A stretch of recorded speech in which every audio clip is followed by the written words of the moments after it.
We ran off after Robbie, and caught up with him in the parking lot of Seymour's grocery store, about a block away from the school. He was not in the best shape, and sprinting at full speed from the school to the grocery store gave him shortness of breath and a stitch in his side that forced him to stop and rest. Several customers in the parking lot, who were undoubtedly wondering why the 5 of us were out of school at that hour, gave us quizzical looks. Leonard Seymour, the proprietor, came outside, wondering why there was a commotion in his parking lot.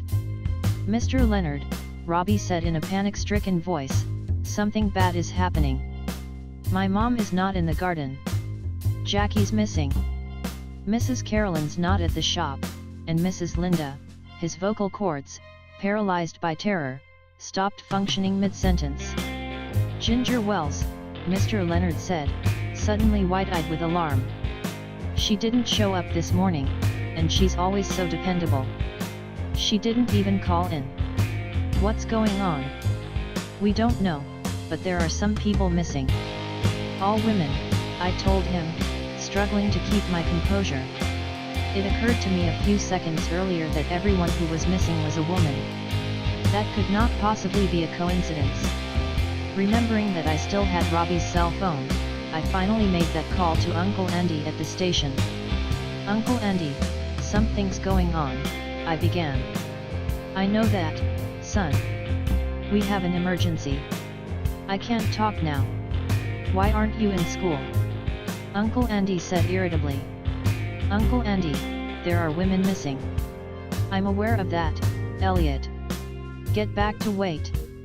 "Elliot, who all is missing that you know about?" It was clear that a major catastrophe was unfolding.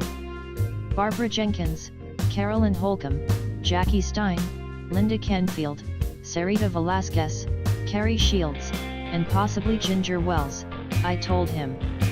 Kira Holmes, Twin Lamb, and Mary O'Brien are also missing.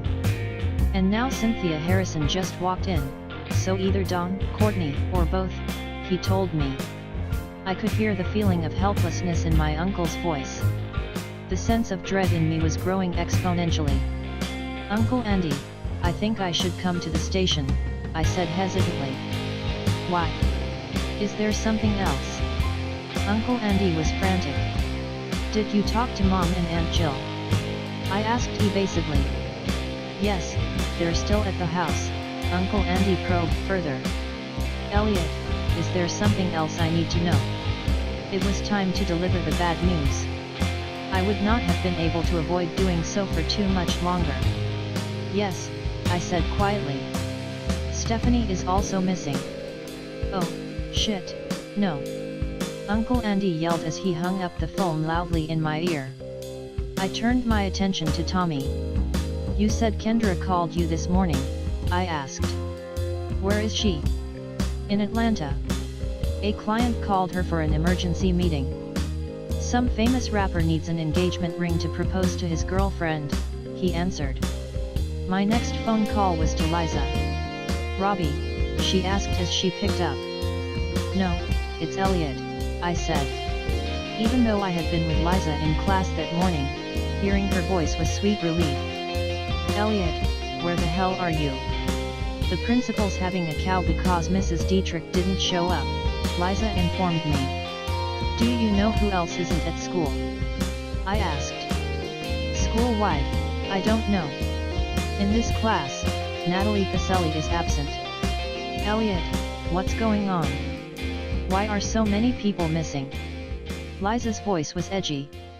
I decided against telling Liza that her mother also did not show up for work. "I don't know, but I'm going to call my mom real quick and then call you back," I lied as I hung up. I preferred to tell Liza the bad news in person. Natalie Pacelli, who was rebellious and incorrigible, was often absent from school, but Mrs. Dietrich was as punctual as the morning sun. I turned my attention to Logan and Tate. The two looked uneasy. "Sierra Quiroga was absent," Tate said after a brief hesitation.